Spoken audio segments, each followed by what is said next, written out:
Welcome back to our channel guys. जैसा कि आप सभी देख रहे हैं कि हमने लास्ट क्लास में सीक फंक्शन का यूज करना सीख लिया था। उसके बाद एक टेल फंक्शन था, उसके बारे में भी अच्छे से जान लिया था। हम ये सब चीजें इसलिए देख रहे हैं ताकि आपको फाइल रीड करते टाइम या फाइल को कैसे दूसरी फाइल में ओपन करना है उसकी एक बेसिक अंडरस्टैंडिंग आपके साथ बन जाए। अब हम यहाँ पर क्या करते हैं, एक नई फाइल बनाता है और उस फाइल का नाम क्या रखेंगे, एटीट्यूड 31, क्योंकि इस सीरीज का ये हमारा 31 लेक्चर है। और इसको थोड़ा जूम कर लेते हैं।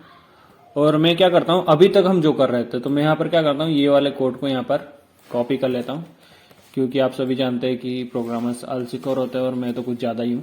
अब हम यहाँ पर ये जो काम की लाइन नहीं है इसको फिलहाल मैं यहाँ से रिमूव कर देता है, जिसका अभी हमें यूज़ नहीं करना है। जैसे सीक फंक्शन को हम लास्ट क्लास में जान चुके हैं, टेल फंक्शन के बारे में भी हमने अच्छे से रीड कर लिया है।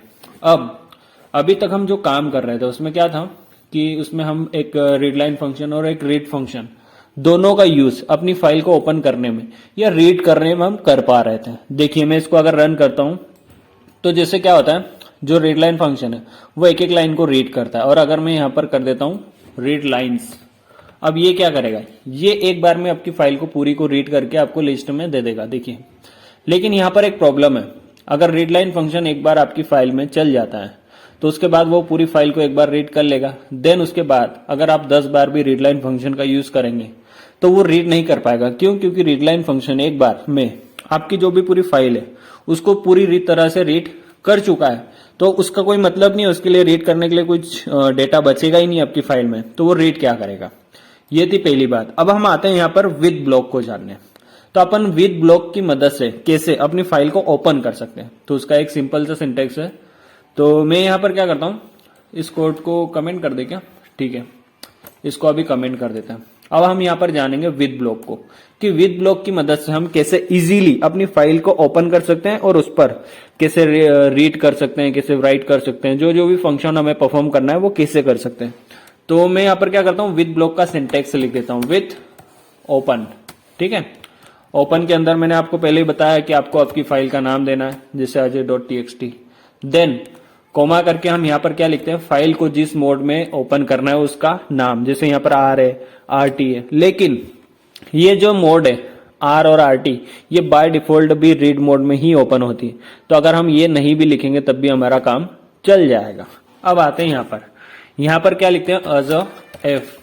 ठीक है, अब ये एज अ एफ मैंने क्यों लिखा ये मैं आपको यहाँ पर बताता हूँ। मैं क्या करता हूँ, ये रीड और रीड लाइन फंक्शन को यहाँ से पहले रिमूव कर देता हूँ। ठीक है, और आप यहां पर एक बात और सुन लीजिए कि आपको कभी भी जब विथ ब्लॉक की मदद से आप अपनी फाइल को ओपन करते हैं तो उसको आपको कभी भी क्लोज करने की जरूरत नहीं पड़ेगी। जैसे आप यहां पर क्या कर रहे थे, किसी फाइल को एफ में ओपन कर रहे थे, ठीक है, और ऐप की सहायता से उसे वापस क्लोज भी करना है। लेकिन विद ब्लॉक में आपको ऐसा नहीं करना है, आपको यहाँ पर क्लोज करने की कोई जरूरत नहीं है। ये क्लोज करने का जो भी काम है ये विद ब्लॉक जो है अपना वो हैंडल कर लेगा उसके हिसाब से, तो हमें यहाँ पर क्लोज करने की जरूरत नहीं पड़ेगी। ये काम हमारा यहाँ पर आसान हो जाएगा।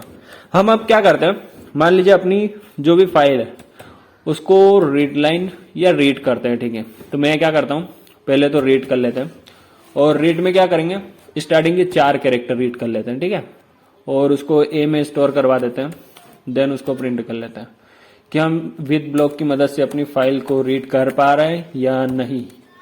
तो मैं इसको, ठीक है, अब रन करके देख लेते हैं कि स्टार्टिंग के 4 कैरेक्टर आ रहे हैं क्या हमारे पास। बिल्कुल, देखिए AJAY, बढ़िया, मतलब हमारा विद ब्लॉक पूरी तरह से काम कर रहा है।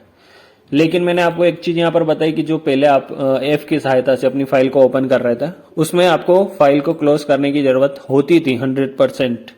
लेकिन विद ब्लॉक में आपको ऐसी कोई रिक्वायरमेंट नहीं, आपको फाइल का क्लोज करने की कोई जरूरत नहीं। आप उसको ओपनली छोड़ देंगे तो वो विद ब्लॉक उसको हैंडल कर लेगा।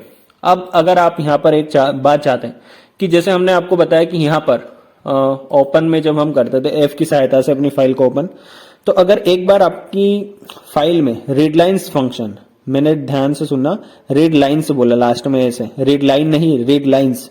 अगर एक बार आपकी फाइल में रीड लाइंस फंक्शन चल जाता है तो उसके बाद कोई डेटा आपके रीड लाइन फंक्शन के लिए बचता नहीं, तो वो रीड भी नहीं कर पाता। तो मैं यहाँ पर क्या करता हूँ, एफ डॉट रीड लाइन लिख देता है ना, रीड लाइन फंक्शन को चला देते हैं। ठीक है, लाइंस चलाते हैं ताकि आपको लिस्ट में डेटा पूरा एक बार में आ जाएगा। अब यहाँ पर रन करेंगे तो ये अपनी फाइल का पूरा डेटा लिस्ट में दे देगा। बहुत बढ़िया। अजय भाई बहुत अच्छे हैं, मोर लाइन्स 1, बढ़िया। हमारी फाइल का पूरा डेटा आ गया। देखिए हम अजय.txt को ओपन करते हैं तो बहुत बढ़िया हमारा पूरा डेटा आ रहा है।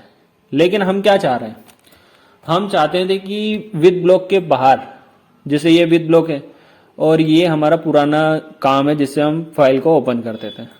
अब मैं अगर चाहूं कि विद ब्लॉक के बाहर अगेन मैं इस फाइल को यहां पर ओपन करूं, तो क्या हम ऐसा कर सकते हैं? और अगर करेंगे तो जो हमारा रीडलाइन फंक्शन है वो यहां पर अपनी फाइल को, मतलब सेम फाइल को अजय.txt को रीड कर पाएगा या नहीं? तो आपको क्या करना है, मैं आपको यहां पर एक क्वेश्चन देता हूं। Question of the day. Question of the day आपका ये है कि आपको बताना है कि विथ जो ब्लॉक है हमारा उसके बाहर अगर हम किसी और को सेम फाइल को अगर ओपन करके उसको रीड करने की कोशिश करें तो उसको रीड कर पाएंगे या नहीं, ये आपका क्वेश्चन है। तो आपको इसको क्वेश्चन को सॉल्व करना है और आंसर करना है यस और नो में इसका आंसर देना है, और वो आंसर आपको कमेंट सेक्शन में देना है। जैसे जैसे आप आंसर करते जाएंगे हम अगले जो भी डिटेल होगी वो आपको इसके आगे की अगले वीडियो में बताएंगे। तो फिलहाल में इस लेक्चर में इतना ही, और विद ब्लॉक को आप आई होप कि अच्छे से समझ पाए होंगे, और कोई भी दिक्कत हो तो आप कमेंट सेक्शन में पूछ सकते हैं। ये नहीं कि डाउट आपको आगे रखना है, डाउट आप कमेंट सेक्शन में पूछा करें। आजकल आप कमेंट भी बहुत कम करते हैं, तो आप कमेंट किया करें, हमारा भी अच्छा रहता है कि हम आपको आंसर करते हैं। तो हमको एटलीस्ट ये रहता है कि बच्चे रीड करने के बाद कुछ डाउट लेकर आ रहे हैं, ये नहीं कि रीड करके चले जा रहे हैं या उनको कुछ डाउट ही नहीं पूरी समझ में आ रहा है।